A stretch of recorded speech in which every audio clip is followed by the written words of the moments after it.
Look, ladies, I want to be clear. If anything in government is going to change, if we're going to protect our hair, our kids, our lives, it starts with a vote. So join Citizen She and 4910 Rosalie Productions to detangle the vote and squad up.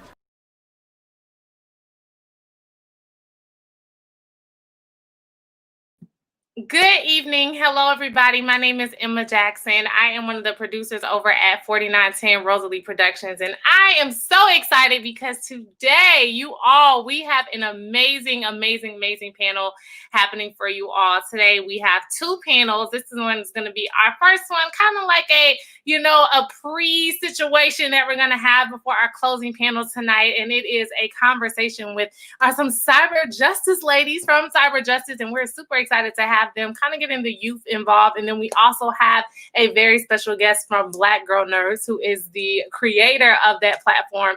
And I'm excited, you all. This week has been amazing. We've had so many great conversations, so many different panels. We've had amazing Black women to amazing Black men. And I love the fact that during this week, we're speaking on women's hair and the Black woman's vote. So I cannot wait. We're going to start off with a conversation with an organization called Cyber Justice. And we have two of the ladies here. We have Peyton Weeks and Lana Lawson with us.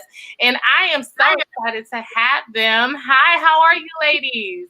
Hi. Yes. So how are you all doing today? Good. Yes, that is good. So I just want to jump right into this interview. And each of you, can you just tell the viewers a little bit about what Cyber Justice is and what it means to you? We can start with Peyton. Cyber Justice was like an internship we did over summer by my mom, Nia Weeks. It was started because at my school, there was no internships for any ninth graders. And my mom was like, I can change that real quick. And so my mom was like, oh, well, we'll make a Cyber Justice like internship. And we got to do like different panels with different people who worked like environmental field and like different fields like the industry, like people who work in the background and actresses on screen. So it was a lot of fun. And we got to make these videos and we got to like meet new friends and stuff over Zoom. So it was fun. I love that. And for you, Lana?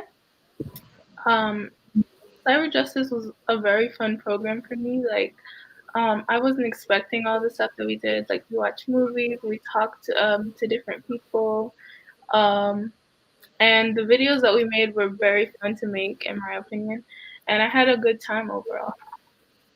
Yes. So thank you for just telling us about that, explaining all of that. Great info about Cyber Justice and what it means to you all. We're also going to add another panelist. Her name is Jamie Broadnax, who is the creator and owner and CEO and all things amazing of Black Girl Nerds. And we're going to bring her up. How are you doing, Jamie? I'm doing well. How are you? I'm doing well. See, you are prepared. You have this mic. You have your headphones. Listen, you're like, I do this. Okay. You're like, this is what it is. I'm ready for this virtual world. This is what I do. Yeah. Because I podcasting well. So, this is the life. Yeah. I love it. Can you explain to us exactly what Black Girl Nerds is? Yeah, it's an online community, so it's a media publication. So we are a website that comprises of content that is about movies, comics, gaming, television, and we're basically a lifestyle website that is a intersection of Black feminism and geek culture. I love it. I I want to go back to the young ladies. And this week we're speaking on, detangling the vote. And even though you all are not able to vote, I want to know, what advice would you give to adults to let them know, like, hey, I want to have my voice heard. This is how you can help us out. Like, do you all have any ideas that you would let older people know? Probably listening to us, because we're pretty smart. I have straight A's for a reason. Not straight A's. But, like listening to us and asking us questions, because I've had people be like, well, what do you think about this environmental bill? And I tell them, literally, I have a whole analysis for it. And people are surprised. I'm like, you really shouldn't be that surprised, because we do know a lot. Just because we're not 18 and we don't pay taxes and vote doesn't mean, like, we're still American citizens and we need to know what's going on. So. Agreed. And Lana? Yes, definitely. Like listening to the voices of young people because we have a lot to say, even though we aren't always listened to. But yeah. I love that. And since you all do have a lot to say, we actually have videos that you all created. So we're going to go to the first video.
Come on, listen, our futures matter. That's such an amazing statement. That's such an empowering statement. And it's a fact, not even a statement, because a lot of people don't understand that what we're voting for and what we're doing and what we're saying now impacts our future, and you all are our future.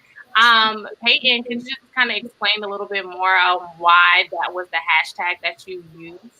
I use Our Futures Matter because, like with Black Lives Matter and stuff, like it's pinpointing a specific thing that's happening, you know. And I think because it's like our future, and you guys are basically like setting up our future for us, and then when we vote, we're gonna be setting up the future for like later generations. So I just like chose that hashtag because it's like catchy and it's like it means a lot. Like it's only 3 words, but like it like means a lot, and it's a powerful statement. I love that. So we actually have Lena's video up next.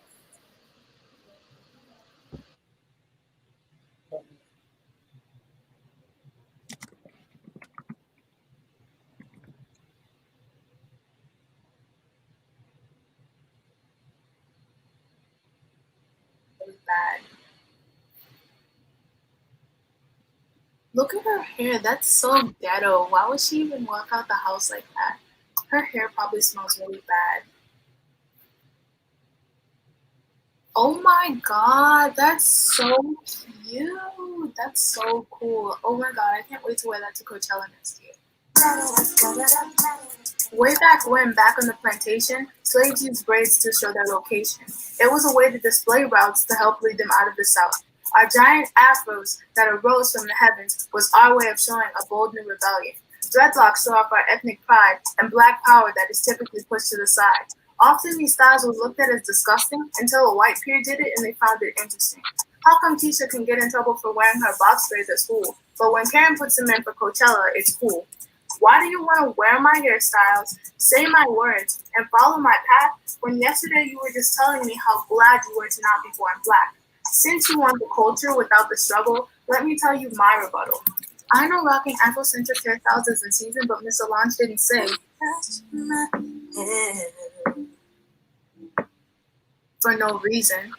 My hair holds a story that plenty of my ancestors never even got a chance to say. So why do you look at my struggle and discrimination as some type of horseplay? The definition of cultural appropriation is simply adopting a culture that is not your own. This is deeper than purely just white women wearing braids. Thousands of blacks get discriminated against in their workplaces, schools, and even neighborhoods over their day-to-day hairstyles. If you're really an ally to black people, this is your fight as well. Listen, I love it. It was like, why don't come for me. It's like that's kind of that was the vibes that I got from that. And I love both of the videos because they give 2 different perspectives on what young people and how they view and how they're seeing about their hair. Jamie, do you have any words on how you felt about both the videos that these young ladies created? I mean, I am just so impressed and just amazed by the talent that I'm seeing before my eyes. Like, this is what our future looks like. And props to you for creating these bold initiative videos. Like, this is what people need to see. This is what we need to be educated on, is obviously, you know, Peyton's video about the future, and that we as adults need to listen to you. Like, yes, we need to listen to, you know, the kids right now, because you are our future. And to Lana's video about our hair, like, I cannot say it enough. Like, the appropriating that is happening and with Black women's culture and Black women's hair, it's a conversation that needs to have its own like video series that needs to be tackled upon. So props to you for, you know, creating that and at least giving us a slice of education on that with that video. But yeah, it's just amazing what you guys are doing, and keep up the great work, because there's a lot of people, believe it or not, that are so ignorant to these issues and they just don't know. So I'm glad that you guys are, you know, putting a spotlight on that. Yes. So I want to ask both of you ladies, Peyton and Lana, we can start with Lana first. What was your inspiration for the route that you took for that video? It was definitely just like seeing a lot of like cultural appropriation and seeing a lot of people on social media that don't really know exactly what it is. It's not really just like, oh, a white girl puts braids in her hair, I'm offended. It's more like she doesn't know the history of the meaning behind these braids that we wear in our hair. And for Peyton, what was your inspiration behind the route that you took? My inspiration was like, I get frustrated when adults don't vote or they don't think about their vote. And I'm a youth volunteer at the zoo, and we talk a lot about climate and stuff.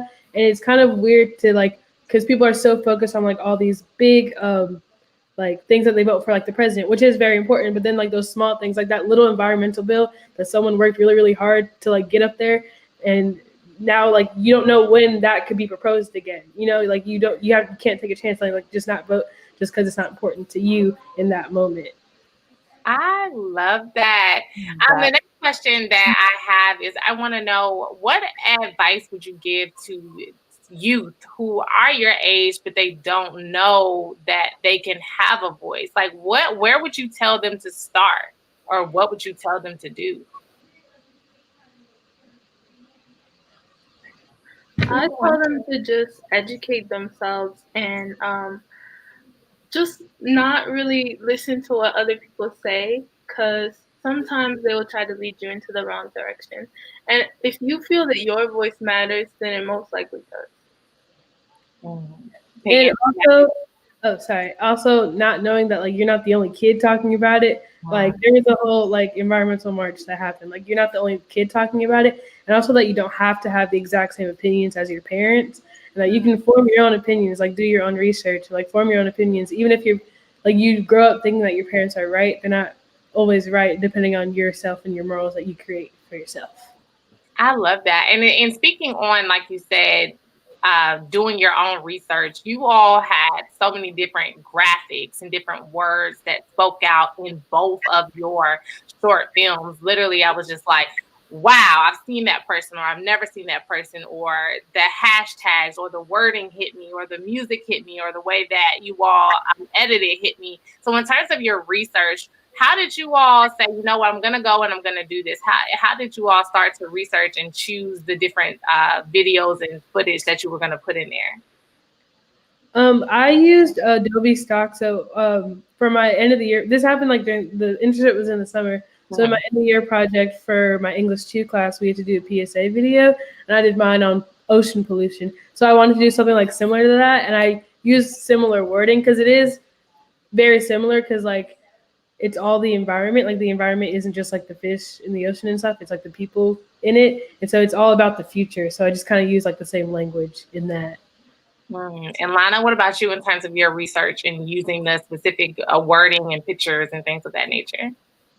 So for me, I was basically just doing research, and then I wrote a poem to go with the video, and then I just like used videos to match better. So like if I was talking about the history of braids, I put some braids. If I talked about afros, I put afros, and I basically just looked up pictures because I wanted to make sure that like different types of black girls were included. So like black girls with vitiligo, different hairstyles, light skin, dark skin, stuff like that.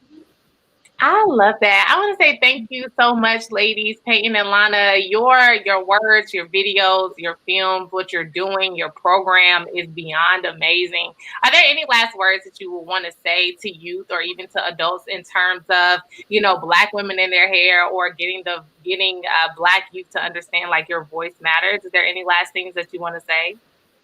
Go vote, please. Thank you very much. Register to vote. IWillVote.com. Any .coms, whatever. Please go vote. Register to vote. Check registration, especially if you moved. Thank you. Yes, Lana. Black hair is not unprofessional. Black hair is beautiful, and we should start recognizing it as such.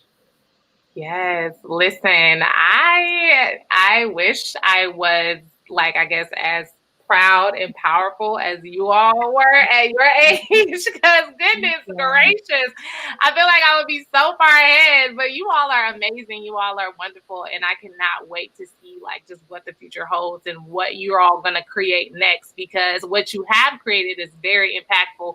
Whether it's impacted one person, I'm gonna tell you right now, it impacted me, and I'm pretty sure it impacted Jamie, because we're both over here like, yes. I know. And you guys are breaking stereotypes. Can I just say? Yes. No, Jamie, yes. I was gonna go there. I just wanted to add, like, I just love the fact, because there's this stereotype that, young people are so apolitical and that they don't care about voting. And I really love what you said, Peyton, about don't just focus on the presidential election, focus on the smaller elections too, because that is so important, because those elections impact judges and, attorney generals. And we know right now with what's going on with Breonna Taylor, that's a very important vote, right?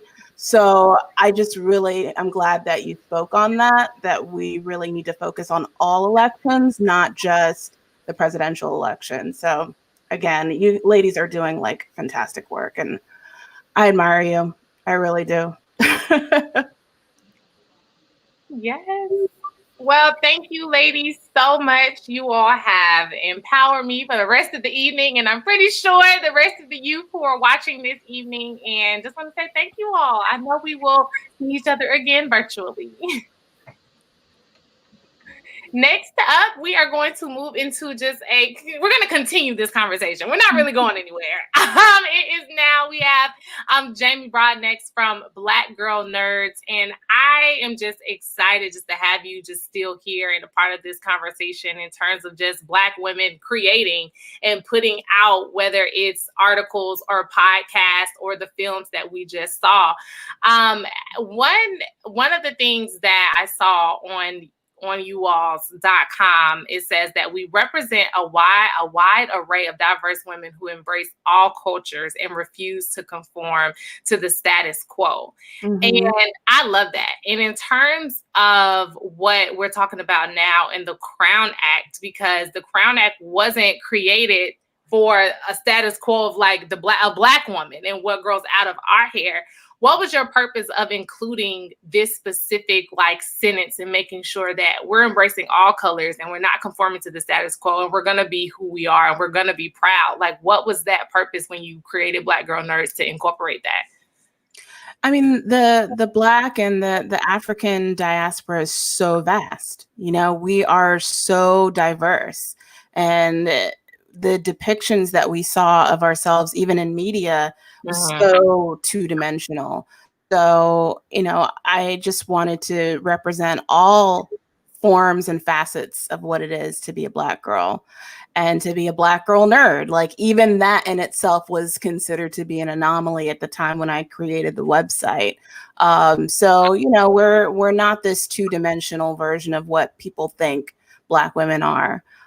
We're quirky, we're awkward, we're funny, we're sassy, we're cool, we're all of these things. And that's what Black girl nerds represent to me. And we reflect that in a lot of the entertainment pieces that we write, the opinion pieces. So girls will write about whether they're into skateboarding or, you know, whether they're into cosplay, or if they're just, you know, movie geeks and they like to write movie reviews, or, you know, whether they just like to sit at home and read a book, you know, and like to dive into some Octavia Butler. You know, so that's kind of what BGN represents. And that's what I was thinking of. I mean, to be honest, I wasn't thinking of all of that when I wrote the statement. I did not know that BGN would be what it is today when I did that. But, you know, in hindsight, that's what it's become. So, yeah. I love that. Now, your brand is about being proud of who you are no matter what. And how is hair an extension of you being proud? I mean, I think hair, you know, it's, for me, my hair journey has been like, it's evolved, you know, and I think that throughout the years, my hair has been an extension of my own personality, and it's been kind of dodgy at sometimes, you know. There's been those years where I was a little insecure, and I went through the relaxer phase, and I was trying to conform and sort of I guess adhere to those European standards of what beauty was supposed to be like. But then, you know, I started to feel comfortable and evolve into and feel very comfortable in my own identity. And then actually, you know, started wearing my hair more naturally, and then getting rid of the crack and cream relaxer and letting that hair just grow out. So, so yeah, I for me, hair and hair identity is just an extension of your own personality, and it's something that is organic and just evolves, and literally it grows with you over time. I love that. So on BGN, you all have an array and just so many different topics that you all write on. And you said it, if you want to write about your love for skateboarding or TV and film or anything of those natures, whatever it is that brings you joy, you can write about it. Speaking on hair, I know a few of the recent articles I've gone and I've seen like really dope Black women, and their headshot is like, oh, this is good. The one that you all use, and a lot of them, I know most recently it was, I cannot think of her last name, but her first name is Lovey. She was on Greenleaf, and you all had a recent article about her, and she has these beautiful like faux locks, I want to say, in her hair. So in speaking on TV and film, what does like representation of just kind of like different natural or different Black women hairstyles like mean for just the advancement of like Black women in TV? Ooh, that's a good question. I mean, I don't know. I mean, I think the different hairstyles that we've seen of Black women on TV, it varies based on who is behind the scenes, who is writing those scripts. I think Greenleaf is a good example of a series where, you know, first of all, it's on a network that's owned by a Black woman. It's on, it has a production team that has a multicultural team. Mostly, I believe it's a mostly Black production team. So there's a lot of people that are strategically and electing to make decisions to have those kinds of hairstyles. Whereas, you know, back in the early days, you didn't see those kind of hairstyles. It was mostly either weave or relaxed pressed hairstyles. So I think that has a lot to do, in my opinion, it has a lot to do with the people behind the scenes that are making those choices. I love that. And kind of just merging, detangling the vote and behind the scenes of what you just said, it really is important. And what we've stressed over the week is for people to vote, because there are people behind the scenes who really make these laws, and they make these things like the Crown Act. Because there were people who made laws saying you can't wear your hair like A, B, and C to work, or you can't cross the stage because your hair is in locks. And it's just kind of like, what in the world is that? And I just wanted just to take a moment to let people know you need to vote. You need to be a part of these conversations because there are people behind the scenes who make laws or make decisions that don't have people of color in mind when it comes to our hair, and that it goes into discrimination. And then we just need to be involved. And I also, over the week, I learned so many different Black women who are behind the scenes for us. So even when you said behind the scenes, I said, let me just tie that in there real quick, behind the scenes. So just speaking on just different representation and the women that you work with who write for BGN, just what level of, I guess, expression or help do you give them if they're youth to allow them to say, you know what, you have a voice and you are able to say whatever you want to say on this platform? Do you all go into any like politics on the website, or do you all say like, here, you can write about anything? Yeah, both. I am not a micromanager by any stretch. I pretty much give free liberty to all of the writers to write whatever they want. If people want to write about politics, I let them have at it. I actually encourage it right now. So by the way, anybody that wants to write about politics on blackgirlnerds.com, send me an email. We definitely we're open to that right now that we're in election season. And look, I'm open to controversial issues as well, because I think that I don't ever want to censor anybody's voice. I don't want anybody to ever feel like that we are on one particular political side over the other. But yes, we've definitely ventured into political territory on the site, because this is a site that's encompassing of all different types of thoughts and ideas and philosophies. Obviously, when you look at blackgirlnerds.com, you're seeing a lot of fandom and entertainment content on the site. But there are op-eds that talk about social justice issues, that talk about race, that talk about gender.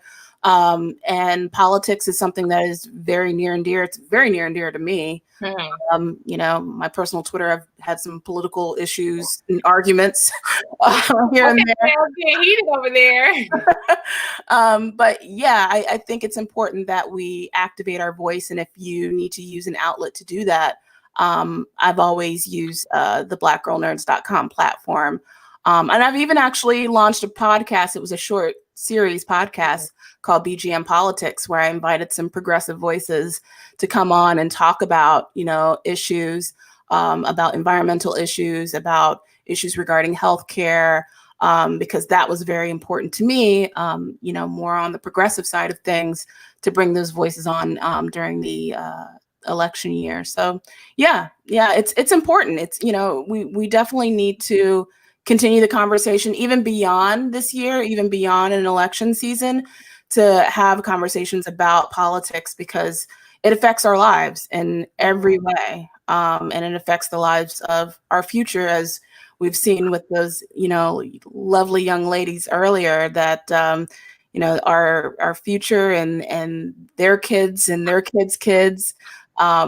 It's really, really important to engage in every single election, from the president to the county to the city to the all of that, because you're affected in every way. So yeah.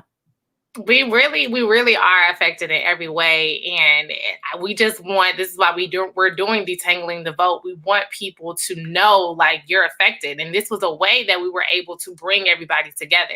It's just kind of like, what is the conversation that Black women have almost every single day, whether it's with other people or with ourselves? Because I know I talk to myself in the mirror and be like, hair, you tripping today. What is going on? We all have an Issa Rae moment where we're in the mirror talking to ourselves.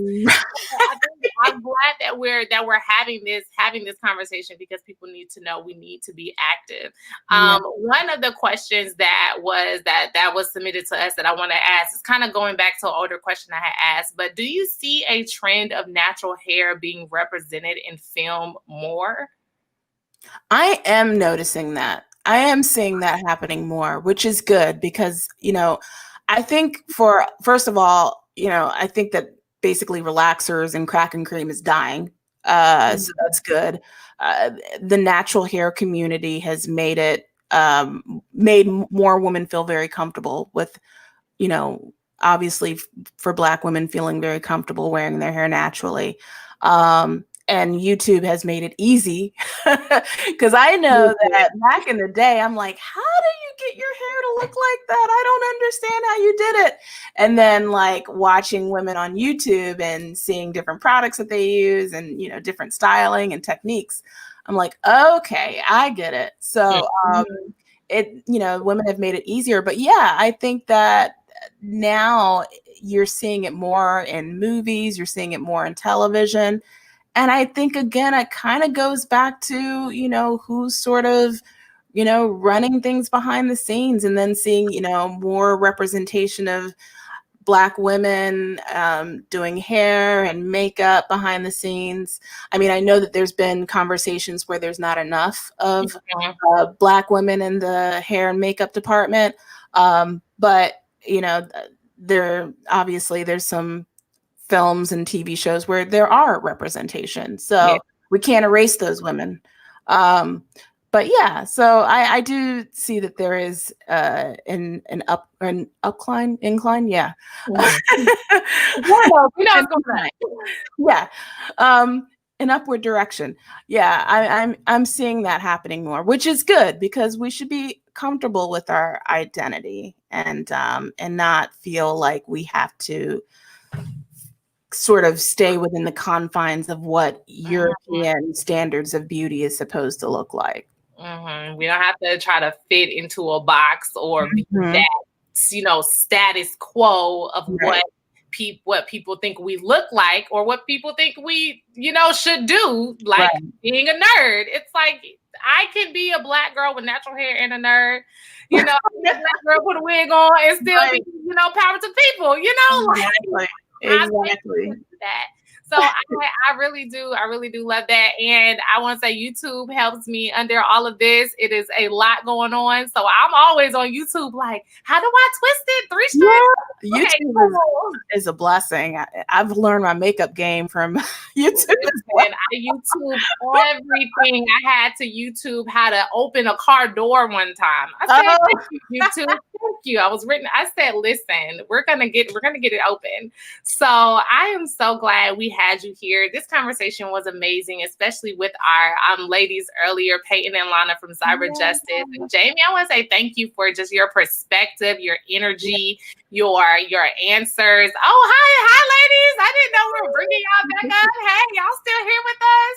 So, Jamie, do you have any last words just for people in different communities who just understand, like, hey, you know, even though you're a Black woman, you don't have to sit in that box that they thought, you know, they put you in. Do you have any last words that you want to say to the people watching? Yeah, just be yourself. Don't feel like you have to conform or that you have to be like someone else that's really popular and that's trending to, you know, I guess, you know, don't feel like because someone is very popular or because that they are trending on Twitter, that is the image or the thing that you have to do in order to be successful. Be yourself, because there's a group of people that will appreciate and like you for who you are, because there's always going to be people that are going to share the thing that you are. There's always going to be either the geeky people, the weird people, the eccentric people, the political people, whatever it is that you're into, that thing, there's always an audience for that. It's basically what I'm trying to say. So just be yourself. And people are very smart.